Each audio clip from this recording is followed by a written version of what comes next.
Welcome back to the class, everyone. Today we have another GAC match to get to. This is the second match of the season, and the second match where we're going to have to be using 3 fleets on both offense and defense.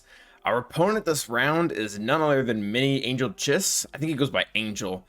From what I've been told, he's actually an officer in Wolf Pack. So this is, for those who are unfamiliar, this is one of the top PvP guilds in the entire game. For the longest time, they were a standalone guild. It looks like they're kind of disbanding now, so this is a little bittersweet because at the one time I'm about to get my face punched in, but at the same time it's kind of cool to say that I got to fight someone in Wolfpack before I didn't have a chance to fight someone in Wolfpack. So yeah, he's our opponent. Let's go ahead and take a look at his roster here real quick, and then eventually we'll also get to the defenses. So of course, you know, he's got pretty large material advantage. We do have some stuff on him though. So he's got 300 relic levels on us, or 288, so that's pretty nice for him. Mods, let's see where it mods. He has quite it's a decent advantage. He's got 200 more plus 10s. He's got 100 more plus 15s. He's got 30 more plus 20s. For whatever reason, we're still keeping up with plus 25s. I don't know if I'm doing my 6E or 6D modding correctly or what's happening there. So mods, he's got a small advantage. He's got a pretty good advantage with relics. He has all 6 GLs to our 4. We should be getting Lord Vader. We should be getting Lord Vader for next week, though, so hopefully that'll start to even out a little bit. The one thing that he is missing, if you want to call it that, is he doesn't have GAC Omicron. So like I was saying before, Wolfpack for the longest time has been a very, very good TW guild. So I'm guessing that he has a ton of TW Omicrons, and he only went for star kills, which, to be honest, if you're going to go for one, like, that team almost doesn't function the way it should without that Omicron, which I guess you could make that debate about some of these as well. But it's a good Omicron. If you're going to do one, it's definitely not the wrong choice. So that's his roster. He's got, like I said, the advantage in a couple places, but not to the point where I think we just don't have a shot. I say that until I got a look at the board. So he has already attacked. Very, very good player, fantastic player. We'll look at his defense first so I can show you what he doesn't have on offense that he was able to just completely slaughter us. So bottom front wall is very good. I mean, you get your standard Padme. We're going to try to JML that with Super Jedi. Standard POW Starkiller here. We're going to try to use Grievous versus that. Standard SLKR. We're going to have to use C against this, actually. We're going to have to use C, armor, tank. I've been testing in Arena to make sure I got the timing right, or not the timing right, but I get my health procced under a certain level so that actually works. Yeah, because we can't use, I would love to use Jedi Knight Revenge, Jedi Knight Luke, but we learned last match, we really can't do that. Especially because this guy's cat is way better than the last ones. Very, very healthy. Very, very healthy. I don't even know if the full super comp of Jedi Master Luke is going to work, but we're going to try. Then he's got his Lord Vader team up top here. We're just going to have to use our standard SLKR on that. It's the good comp, so SLKR might not even work. Yeah, so that whole bottom wall is really sketchy. Yeah, I typically don't like to be pessimistic coming into these things, but I don't think I win this one. I would be very, very shocked if we win this one. He's got a pretty good BAM team, good JTR team, good Darth Revan team, good Dash team. So over here, there's no L3 on this, so we can go right for Vandor, so that's not too bad. So yeah, this isn't too bad at all, and his Darth Revan isn't that fast. Yeah, this is actually very manageable. The bottom wall and what's behind it scares me, and also just because, like, we have no wiggle room. So if you're like me and you don't really understand what the score means yet, basically, he one-shot my entire ground, and even with us still going, like, FU defense on fleets, he only dropped one battle there. So, to be fair, you either drop one battle or you don't do anything else, which is not letting me show. But yeah, he took 2 attempts to get through Malevolence, which I would like to say that gives us a little wiggle room, but I don't even know if we're getting through that front wall. So, yeah, he one-shot all this junk here and back. Our defense didn't change between last match and this match. Pretty much JMK to make sure they don't just FU defense us with GLs and then just teams to make sure he doesn't get perfect banners everywhere. So let's go ahead and get to the battles and see where this gets us. All right, now let's get these things going. So the first match here, we're going to go ahead and take Jedi Master Luke versus the JMK. And this was honestly a little stressful because this is the match that literally costed us everything last time. We still got really good RNG though. We were able to ability block everyone right out the gate. And instead of going for the foresight, I'm really just trying to push Jedi Master Luke's lead here. We're trying to ignore taunt. We're trying to get as much damage as possible. And the thing that we did very differently here is we mark Ahsoka over Cat. And the reason why is because the Cat was very, very thick and I was worried that we were going to end up having to be stuck behind her. We were either able to trigger Savior, or we're going to trigger on her, and then she was going to cleanse, and then just cleanse General Kenobi, and the whole thing would be a huge mess. And you can see here, even despite the fact that his Ahsoka, his OG Ahsoka, was R7, we still chewed through pretty easily. So now, we have our ultimate, nobody is dead, and at the same time, they are about to go in and get their ultimate without having OG Ahsoka there. So we got ours with everyone standing, which is nice. We did hold Jedi Knight Luke's, or we tried to hold Jedi Knight Luke's stun until after they already procced ult. And then you can even see here, like, Cat is still really, really hard to get through with having 120k health. It really, really makes a huge difference here, and that's kind of a pain in the butt. But because we reduced her max health 2 times with Jedi Knight Luke, and because OG Ahsoka's here, they can't really catch up. Like, they get a few good hits in, but we keep on calling Grandmaster Yoda, and the reason why we keep doing that is so he keeps getting foresight back, and they keep having to knock it down. They eventually lose their ults, and we're making really, really good ground to them, to the point where we're able to kill Cat. And I mean, this is awesome. So, you know, it took a minute, but we destroyed pretty much the entire team. Like, they have no chance for recovery now.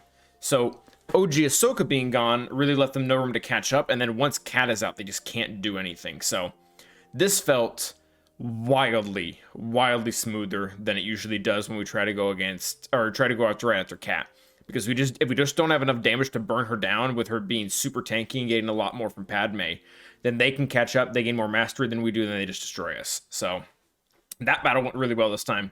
Now we're going to go ahead and take an SLKR versus the Lord Vader. This is our very usual counter.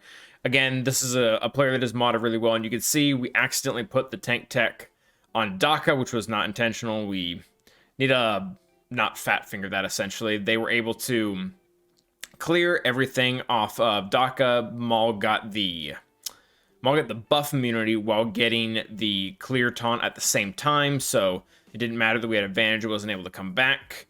Then Darth Vader goes and kills Zombie again, so now everyone's exposed.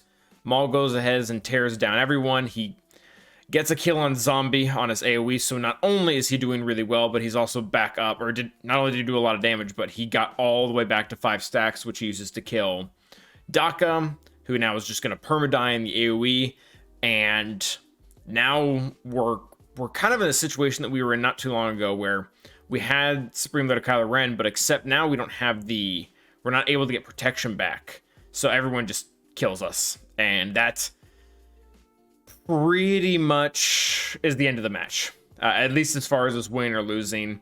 This was already going to be a very tight match, and losing on the front wall before even getting to see what's in the back wall is really, really bad. So like I said, when we were prepping stuff, we took the specific C team and against some SLKRs in Squad Arena to see exactly where we needed to be with a pre-taunt for this to work. Paid off big time. We're able to take in C against it versus the First Order. As you guys saw, it took Shore down exactly to where he needed to be. We were able to put 3 stacks of Beskar onto C, and that's really all she wrote. There just really is not a lot they can do once they're prohibited from critting. I even, like, in some testing, I even got close to killing the entire team with just 2 stacks. Don't really think that's a real viable way to do it, but we got really close 2 times. But yeah, SLKR eventually got his ult in those cases, and then he was recovering health once he got the shock off, and we just weren't able to get him down. But yeah, at this point, once everyone else gets zapped, we just put it on auto, and C takes care of the rest. Either through the counters or just through his own turns basics, he actually gets SLKR down. So pretty solid counter, 60 banners too, so I guess not the best, not the worst. Now we're going to go ahead and kill Starkiller, and one of the motivations behind doing this battle and the last battle was I wanted to make sure that I had every other team dead before we started to throw something else at the Lord Vader to see if we could clean it up. So we took what we needed to there, and then we come in and take in GG here. And this is a pretty standard counter for us. We've used this almost every single time, and it quite honestly has gotten very, very good results. It's only fails for us before this once, so really, really hoping it goes well, trying to target those enemies that have target lock so that we can either both reduce their turn meter and gain it ourselves. aiming at old Ben here because he doesn't have target lock so that we can get it on him. Yeah, and then pretty much same kill order as always. Get Mara Jade out of there. Get her from, or keep her from taking 100,000 turns and calling him Palp, who calls him Star Killer. And then we need to try to make sure we get rid of Visas Mar over there, because once she's gone, Mara Jade won't be able to come back. Star Killer does that for some reason, and this is really good. They killed Nute right at a point when Grievous was stunned, so he got to get snapped out of that. And then we just got to go berserk here, killing both old Ben and what's-his-face. And they have target lock now. So he's not able to counter, he's not able to gain his Unleashed or whatever it's called, and we get our 59 there. This battle's really cool. So we get to use Wampa against Dash, and we've been... I don't really know enough to say about this, but you can see here the very first move, Dash did not prioritize his AoE. I don't know if that's because Dash's AoE is just completely random. I don't know if that's just because he doesn't want to use AoEs against single targets. Not really sure. But it's, I mean, this seems pretty legitimate to be able to use this. And outside, really, this team just doesn't have a whole lot of damage. Like, yeah, they just aren't able to do a whole lot to us. So we avoid the first days. We go ahead and power up. And then this is where it got kind of confusing, though. So after a few turns, Dash decides to use his AoE, which it ends up working out just fine for us because we have the cleanse the very next move. Or 2 turns later. But yeah, just it weirds me out. Like, it would be one thing to think that he would not he wouldn't use an AoE against a single target, but why use it later? I didn't understand it. But we won, and I think that's pretty, as long as they don't have a tenacity down with like Chewbacca, IG-88, or Dengar, I think that's pretty reliable. So we'll go ahead and take on CLS here just to see if, like, can we at least get Vader down? Can we at least get Vader down? You know, he's a pretty good attacker. We can't go right for Maul. So we really just can't dent him. Without being able to crit, it's just not going as well as we would like it to. So we are able to cleanse the dots. So CLS does get a bit of turn meter here for a minute. Maul goes crazy, manages to kill our whatchamacallit, and then they're just healing. Like, yeah, they have quite a bit of heal here, or recovery, I guess. And Vader's also getting his protection back from the dots, and we're just... I mean, I'm showing this so that people can kind of see it's not really viable for a 2-shot. But it's, yeah, this doesn't get us anywhere. This is actually rather sad, so... Yep. Reality should have held this, and we'll get to that a little bit later, why. Why would it have been nice to have CLS later. And this battle is interesting. So this is a battle that we've done a ton. But at the same time, it gets a little weird. So everything's going normal. And you'll see Veers gets a turn before both range and dark. And I'm really weirded out. And we went and checked mods later and everything's normal. What happened was range's assist called in Veers, and Veers gave a buff to himself. So it's a really random, we'll say random. It's a really random interaction. Because number one, this required both Veers to be the one to get to assist, which not even all of them are possibly gonna assist. And then on top of that, he gave the buff to himself, which is also not guaranteed. So this is really weird. And I'm quite honestly, I'm not even gonna change my mods over it. Like, it's fine. Like, I can live with that. And you can see here that it doesn't really change the outcome of the battle. We're able to still get things going. The kill order ends up being just a little bit different because we're forced to go after Malik earlier than we would like to, but it's, as you can see, it's not a problem at all. We're able to get everyone down pretty easily for 64 too, which is the normal score.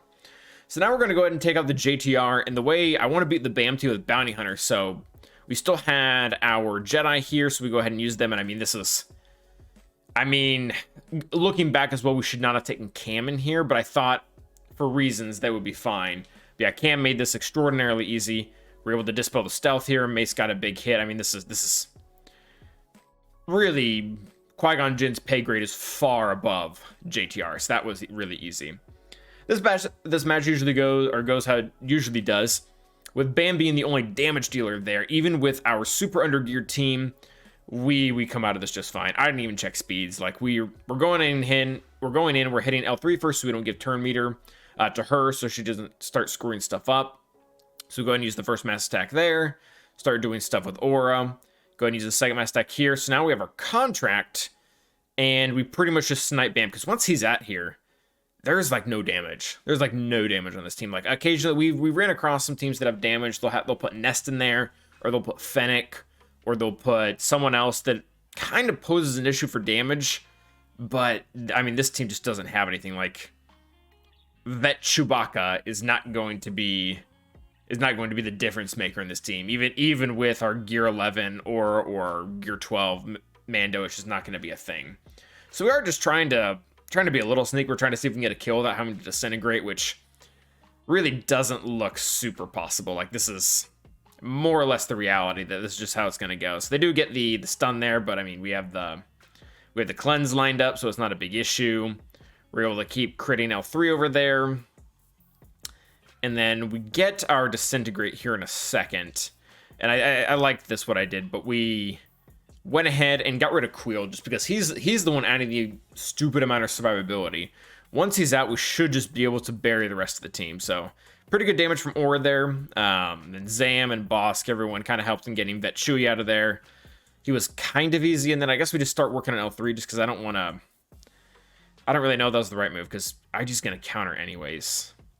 Doesn't really matter. Neither of them have enough damage to take us out, and sooner or later, Mando is going to end up getting his... He's going to end up getting his Disintegrate. So we get L3 pretty close here. So I think we just decided to throw the Disintegrate onto IG-11 just because, you know, why not?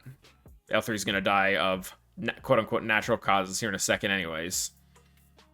So yeah, we go ahead and get rid of him. And then I don't think we put it on auto, but we probably could just put this on auto at this point. She's just going to die.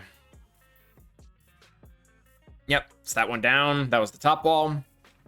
So now we get to ships, and this is...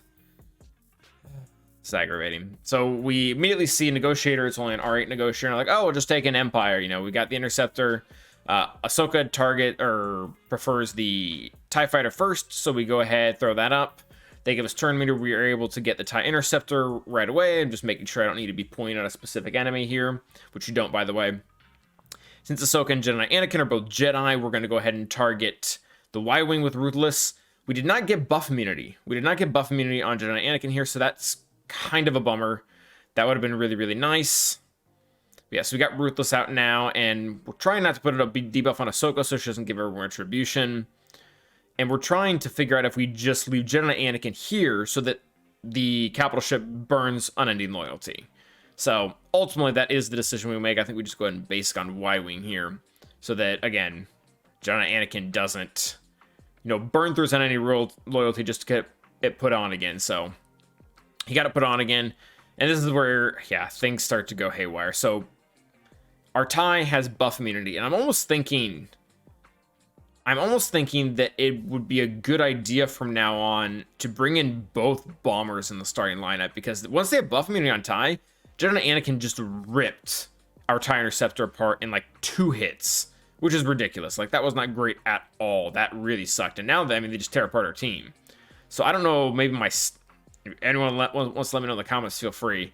Maybe our starting lineup needs to be different, because like this didn't, like, you could say it was bad RNG, but like, how do you prevent that from happening next time? Like, Jedi Anakin has a pretty good chance to land buff immunity, and that's going to happen every time if he does.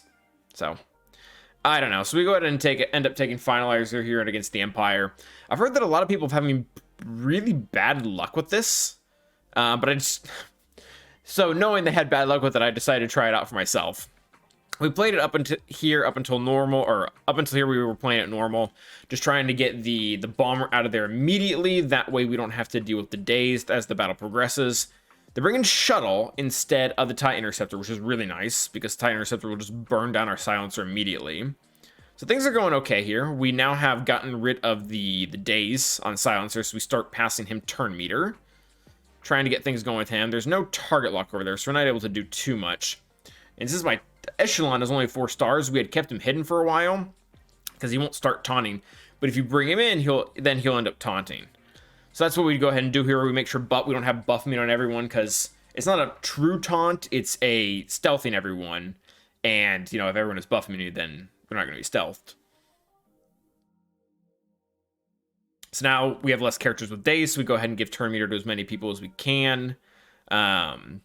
I was debating calling in the TIE Fighter here to see if we could get some target locks. That way the bonuses with Silencer could end up getting juicier, but the TIE Fighter was dazed, so we couldn't call him to assist no matter what. Yeah, so we pass actually Terminator back around to the TIE Echelon, because then he can give assist to everyone and get the stuff we need. And then, of course, the Interceptor comes in and wreaks a whole bunch of havoc here. Yeah, we see that nobody is dazed, so we go ahead and give Terminator to everyone, and we're just trying to maintain a little bit of control here.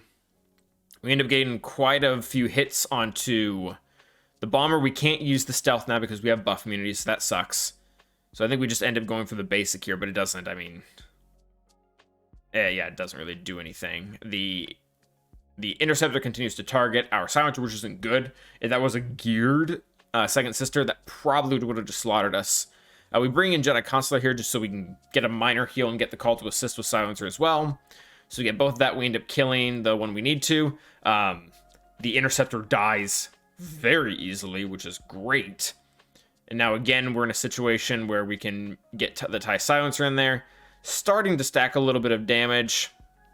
Not using the special because they don't have the whatchamacallit. We don't have buff immunity anymore. So yeah, this ends up working out pretty well. I think a lot of that is due to Shuttle coming in first. So I don't know if that's going to be replicable. So we were taking Rebels against the Malevolence. And one of the things we did before this actually was we threw in a burner to try to burn some of their cooldowns. For whatever reason, Spy didn't use his mass assist, so that was annoying. So we had to deal with that when we came coming in here. So they're able to kill Biggs pretty easily. And I'm just hoping Spy dies there in the background from the AoE. We used that move here. Probably wasn't a good idea, but I mean, it didn't land anyways. It would have been maybe a bit better to save it for Hyena. So yeah, they're getting pretty close to killing our bomber here. Luckily, we cleanse everything. We get Sun Fact down. And at this point, we're just trying to control the board. They didn't bring in... when we were going against this team before, yeah, we lose the bomber there, so that's not great. Really should have cleansed the buzz droids there, by the way, because now they're able to target our Millennium Falcon and almost kill him. So that's not great either. We're able to bring in another reinforcement. And then they kind of get stuck between the taunt foresight thingamabob that the Phoenix crew do. So that was pretty nice. We're able to get Hyena out of there, which is a really big piece to this. They're not able to consistently land the buzz droids. And we eventually just get them down. And they didn't bring in Vulture, which is why I don't like putting Soldier in that lineup, because Soldier will come out first and he's much worse. So I don't know what we were doing here, but I just decided to take in our junk fleet against the Negotiator. I mean, this is really junk. Like, everything here is understarred, undergeared, unmodded, no synergy. So we just bring it, yeah, we bring in the Scimitar. We pretty much a Sith fleet under Tarkin here, just kind of playing around to see, you know, what's going to happen. We were able to kill Ahsoka almost immediately. They bring in Plo really before an opportune time. We call on Ebonhawk. We're able to get rid of all the stuff that Plo just put down. And we're able to apply buff immunity here, which stops a bunch of stuff that the Negotiator is able to do. And then Jedi Anakin just dies. So this is... I don't know if I should be thankful or frustrated here, because like the amount of times Negotiators caused us issues, and then we just throw this literal junk against it, and we take it out. Granted, you know, the cooldowns were increased on it and everything, but still, like... Yeah, this just goes to show, you know, once Jedi Anakin out of there, Negotiator's a joke. Like, there's really not a whole lot they can do. So, like, I didn't even think we played this entirely right, but cooldowns increased, and, like, we had enough stuff, it just eventually worked, so... You know, make sure your Tarkin's modded, guys. You might need him. Yeah, so we got buff immunity there, so he didn't end up stealthing, so that was really nice. Yeah, I think there's a lot of potential, and I think we'll probably talk about this on the podcast, but I think there's a lot of potential for a Sith fleet. If maybe we can get in Talon Ship and Dooku's, I think that we would be ready to get the Ravager in game. I don't think that's too far away. I've been kind of against the Ravager for the meat in recent times, just because I don't think we have enough ships to spare. But if they're willing to give us enough Sith starfighters, like our beginning Sith lineup here seemed to be almost viable-ish. Oh, and now this happens. So the battle's pretty much over, and again, in a very similar trend to what we were doing before with Fleet, we just go ahead and take in Bad Batch Shock versus this Lord Vader team, just to see, you know, what if? What if? So we cleanse everyone with shock so they can start getting turn meter. We get the healing immunity out. We start to get defense down, our defense up out, which starts to give our whatchamacallit damage. That was a misplay, by the way. We should have put that on Hunter. That would have been more damage. And so now, they're about to get ult, but before they do, we're able to get enough exposes on the field and pretty much through our, AoE true damage, end up killing the entire team except Lord Vader, which is really bonkers, which is really, really cool. Granted, I think one of the big reasons we were able to do this is because the cooldowns on the team were increased, so that gave us a pretty good shot. And then after this, we just decided to go ahead and throw a bunch of trash at it to see if we could get it down, to see if we could get it anywhere. And it didn't work. We tried 7 attempts, a bunch of stuff, could only get him solo, and we just ran out of real teams and just stopped. I mean, at that point, we already lost, so that was just really for science. So yeah, Angel beat us pretty handily. Congratulations, Angel. Played really, really well. I mean, just bested us. We just need to have kind of a better roster. If we would have able to one-shot Lord Vader, we might have had a chance. I think ships ultimately would have costed us too many banners anyway, so just a really good player. Not a whole lot you can do there. So that's going to be it for today, guys. Thank you very much for watching. Remember to like and subscribe. And as always, stay awesome.